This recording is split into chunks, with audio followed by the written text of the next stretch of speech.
Viewers, இந்த வீடியோல republic டே அன்னைக்கு நாங்க போன ஒரு சின்ன ட்ரிப் பத்தி தான் vlog-ஆ இந்த வீடியோல நம்ம பார்க்க போறோம். பெங்களூரு பரேட் கிரவுண்டுக்கு குடியரசு தின அன்னைக்கு என்னென்ன நிகழ்ச்சிகள் நடக்குது அப்படிங்கறத பாக்குறதுக்காக போயிருந்தோம். ஆனா ஏர்லி மார்னிங் போகாதனால ஒரு குறிப்பிட்ட நேரத்துக்கு அப்புறம் பப்ளிக் எல்லாம் அலோவ் பண்ணல. அதனால ரொம்ப நேரம் வெயிட் பண்ணி பார்த்தோம். ஒருவேளை அவங்க லேட்டரா அலோவ் பண்ணியிருந்தா கூட வெயிலையே நின்னுட்டே தான் பார்க்க வேண்டியது இருந்திருக்கும். அதனால அங்க இருந்து பக்கத்துல இருக்கக்கூடிய கப்பன் பார்க்குக்கு போயிருந்தோம். கப்பன் பார்க் பத்தி பெரும்பாலும் எல்லாருக்கும் தெரிஞ்சிருக்கும். பெங்களூருக்கு டூரிசம் வரவங்க கண்டிப்பா கப்பன் பார்க்க விசிட் பண்ணிட்டு தான் போவாங்க. அவ்வளவு அளவுக்கு சிறப்பு வாய்ந்த பூங்காவா தான் கப்பன் பார்க் இருக்குது. 300 ஏக்கர் பரப்பளவுல இந்த பார்க் வந்து அமைஞ்சிருக்கு. அதனால மல்டிபிள் என்ட்ரன்ஸ் இருக்குது இந்த பார்க்குள்ள என்ட்ரி ஆகுறதுக்கு. Purified drinking water facility, toilet facility அப்படின்னு பேசிக் ஃபெசிலிட்டிஸ் எல்லாமே இருக்குது. Pay and use toilet facility தான் இருக்கு. பார்க்குள்ள ஸ்நாக் ஷாப், அதுக்கப்புறம் ஃபுட் ரிலேட்டடான ஐட்டம்ஸ் அந்த ஷாப் எதுவுமே கிடையாது. தள்ளு வண்டியில வச்சு சேல் பண்ணுவாங்களா அந்த மாதிரி இருக்கக்கூடிய ஸ்நாக்ஸ் ஐட்டம்ஸ் மட்டும் தான் கிடைக்கும். மத்தபடி ஃபுட் வேணும் அப்படின்னு நினைச்சீங்கன்னா நீங்க தான் எடுத்துட்டு போக வேண்டியது இருக்கும். ஃபுட் வந்து அலௌடு தான். பார்க்குள்ள ஒரு மெமோரியல் ஹால், அதுக்கப்புறம் ஃபங்க்ஷன் ஏதாவது நடத்துறதுக்கான ஒரு பில்டிங் கூட இருக்குது. லைப்ரரியில இருந்து புக்கை எடுத்துட்டு போய் லைப்ரரி இல்லாத இடங்களுக்கு கொண்டு போய் சேர்க்கறதுக்காக அதை கொண்டு போறதுக்காக ஒரு பஸ்ஸஸ் கூட இங்க நிறுத்தி வச்சிருப்பாங்க. ப்ளூ கலர்ல இருக்கக்கூடிய இந்த பஸ் தான். எக்கோ ஃப்ரெண்ட்லி பார்க் அப்படிங்கறதுனால நீங்க ஏதாவது பிளாஸ்டிக் ஐட்டம்ஸ் வச்சிருந்தா கூட அலோவ் பண்ணுவாங்க. யூஸ் பண்ணதுக்கு அப்புறம் அந்த பிளாஸ்டிக்கை வந்து எடுத்து கண்டிப்பா குப்பை தொட்டில போட வேண்டியது அவசியம். ஏன்னா பார்க்க மெயின்டைன் பண்றதுல நம்மளோட பங்கும் இருக்குது. ரிபப்ளிக் டே அப்படிங்கறதுனால நிறைய பார்க்ல ஃப்ளவர் ஷோ வந்து அமைச்சிருப்பாங்க. அதே மாதிரியே ஒரு சின்னதான ஃப்ளவர் ஷோ கூட அமைச்சிருந்தாங்க. நிறைய தடிமனான உயரமான மரங்கள் இந்த பார்க்குள்ள இருக்குது.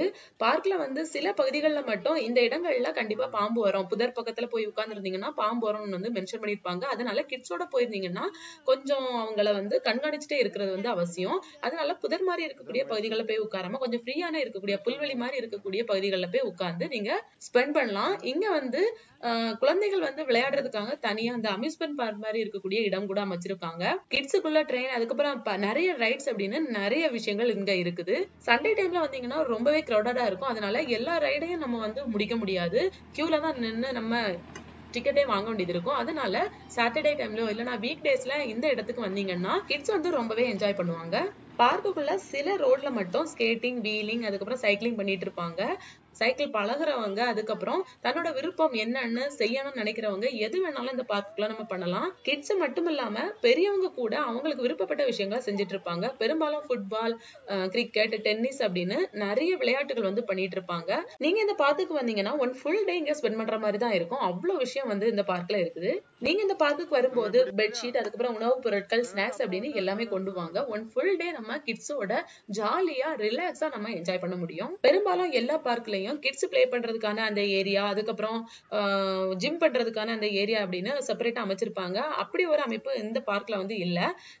அமைச்சா ரொம்பவே நல்லா இருக்கும். ஏன்னா அம்யூஸ்மெண்ட் பார்க் மாதிரி இருக்கக்கூடிய அந்த இடத்துல வந்து பெரும்பாலும் மிடில் கிளாஸ் பீப்புள் வந்து போவாங்க. ஆனா எல்லா ரைடுக்கும் போவாங்களா அப்படின்னு சொல்ல முடியாது. ஏன்னா டிக்கெட் ஃபேர் வந்து இருக்கும். அதனால எல்லா பார்க்ல இருக்க மாதிரி ஃப்ரீயான கிட்ஸுக்குள்ள அந்த பிளே கிரவுண்ட் அமைச்சா ரொம்பவே நல்லா இருக்கும். எங்களோட கிட்ஸ் இந்த கிட்ஸ் ட்ரெயின்ல போனோம்னு ஆசைப்பட்டாங்க. நாங்க போனோம். ஆனா வந்து பயங்கர கிரௌடடா இருந்து ரொம்பவே கியூல தான் நின்னுட்டு இருந்தாங்க. அதனால நாங்க போகல. நெக்ஸ்ட் டைம் வந்து இந்த பார்க்கு போகும்போது போகலாம் அப்படின்னு சொல்லிட்டு வேற இடங்களுக்கு சுத்தி பார்க்க ஆரம்பிச்சோம். சில இடங்கள்ல சின்ன சின்ன பாறைகள் இருக்கும். அதனால கிட்ஸ் வந்து அந்த இடத்துல கூட சின்ன ட்ரெக்கிங் கூட பண்ணிட்டு இருந்தாங்க.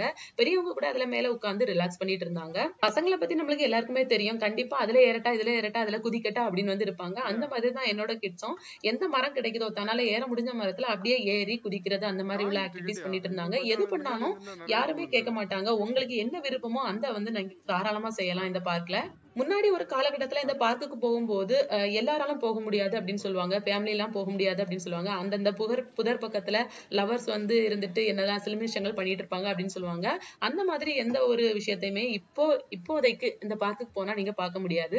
நிறைய செக்யூரிட்டிஸ் அங்கங்கே போட்டிருக்காங்க. அதனால ரொம்பவே சேஃபான பிளேஸ் தான் இந்த பார்க். பார்க் வந்து அதிக பரப்பளவுல அமைஞ்சிருக்கிறதுனால நிறைய செக்யூரிட்டிஸ் போட்டிருப்பாங்களா அப்படின்னு வந்து சொல்ல முடியாது. அதனால மக்கள் இருக்கிற பகுதிகளில் கொஞ்சம் பிரைவசியான இடத்துல பார்த்து உமருங்க. அதை விட்டுட்டு புதர் மாதிரி இருக்க இடத்துல எந்த மக்களும் இல்லாத இடத்துல போய் உட்காரணும்னு நினைச்சீங்கன்னா அது வந்து நமக்கு சேஃப்டி இல்லாத இடம் அப்படின்னு தான் சொல்லுவேன். இது வந்து எஸ்பெஷலி கேர்ள்ஸுக்கு தான் சொல்றேன். பார்க்குள்ள பேண்ட் ஸ்டாண்ட் அப்படிங்கிற ஒரு கூரை போட்ட ஒரு சின்ன பகுதி இருக்குது. இந்த இடத்துல வந்து நம்ம திறமைகளை வெளிப்படுத்தணும் அப்படின்னு நினைக்கிறவங்க இந்த இடத்துல பெர்மிஷன் வாங்கிட்டு நம்ம பெர்ஃபார்மன்ஸ் பண்ணலாம். அதிக மக்கள் இந்த இடத்துக்கு வரதுனால ஈஸியா பப்ளிசிட்டி ஆகும். நாங்க போயிருந்த நேரத்துலயும் ரிப்பப்ளிக் டே அப்படிங்கறதுனால ஒரு சின்ன பேண்ட் குரூப் வந்து பெர்ஃபார்மன்ஸ் பண்ணிட்டு இருந்தாங்க. நாங்க போயிருந்த நேரத்துல இந்த பார்க்ல உள்ள மரங்கள்ல அதிகமா அந்த ரோஸ் பூ, பிங்க் பூ வந்து அதிகமாகவே பூத்திருந்துச்சு. இந்த பூக்களை வருஷத்துல ஒரு சீசன் டைம் சொல்லுவாங்க, எந்தெந்த சீசன்ல தான் பூக்கும் அப்படின்னு சொல்லுவாங்க. அந்த நேரத்துலதான் பார்க் ஃபுல்லாவே ஒட்டு மொத்தமா பூ வந்து பூத்து குலுங்கும்.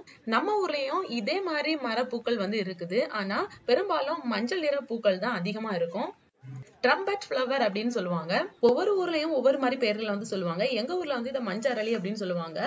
நிறைய இடத்துல குபேரர் செடி, அதுக்கப்புறம் ஷவர் ஃபிளவர் அப்படின்னு வெவ்வேறு பேர்களை வந்து அழைப்பாங்க. உங்க ஊர்ல என்ன சொல்லுவாங்க அப்படிங்கறத கண்டிப்பா கமெண்ட்ல தெரிவிங்க.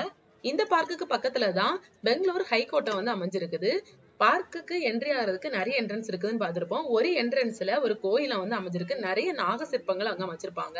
பார்க்குக்குள்ள நிறைய வயதான மரங்கள் இருக்குது. ரொம்பவே முதிர்ச்சி அடைந்த மரங்கள் வந்து உடைஞ்சு விழுந்திருக்கும். அந்த மரத்தை கூட வீணாக்காம அதுலயும் ஸ்கல்ப்சர் மாதிரி வடிவமைச்சிருப்பாங்க. இந்த பார்க் வந்து பிரிட்டிஷ் ரூலிங் நேரத்துல பிரிட்டிஷ்காரங்களால தான் அமைக்கப்பட்டது. அதனால நிறைய பிரிட்டிஷ்காரங்களோட சிலைகளை வந்து வடிவமைக்கப்பட்டிருக்கு. அது மட்டும் இல்லாம உடையார் வம்சத்தினரோட அந்த அரசர்களோட சிலைகளை வந்து வடிவமைக்கப்பட்டிருக்கு.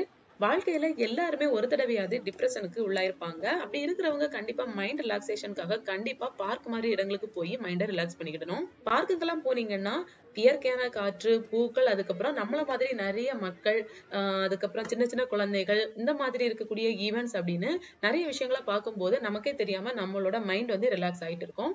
தூக்கம் வராம கஷ்டப்படுறவங்க கண்டிப்பா பார்க் போய் கொஞ்ச நேரம் உட்காந்துட்டு அதுக்கப்புறம் ஒரு ஃபுல் ரவுண்ட் போயிட்டு வீட்டுக்கு போனீங்கன்னா ஈவினிங் டைம்ல கொஞ்சம் டயர்டா ஃபீல் பண்ணி கண்டிப்பா உறக்கம் சீக்கிரமே வரும். எங்களோட ட்ரிப் ரொம்பவே நல்லா இருந்துச்சு. நாங்களும் எங்க கிட்ஸா ரொம்பவே என்ஜாய் பண்ணோம். கிட்ஸுக்கு ஒரே ஒரு வார்த்தை என்னன்னா, அந்த ட்ரெயின்ல வந்து போக முடியல, ரொம்பவே கிரௌடடா இருந்ததுனாலதான் போக முடியல. டிக்கெட் வந்து எடுத்தாலும் நம்ம நிறைய நேரம் வெயிட் பண்ற மாதிரி இருக்கும், அதனாலதான் போக முடியல. நெக்ஸ்ட் டைம் கண்டிப்பா கப்பன் பார்க்கு போய் கிட்ஸோட அந்த அம்யூஸ்மெண்ட் பார்க், அந்த ரைடு எல்லாத்துலயும் போய் கண்டிப்பா ஒரு வீடியோ எடுத்து போடுறோம். நீங்க இந்த மாதிரி கிட்ஸோட போய் என்ஜாய் பண்றவங்களா இருந்தா கண்டிப்பா கமெண்ட்ல தெரிவிங்க. இன்னொரு வீடியோல சந்திக்கலாம். நன்றி.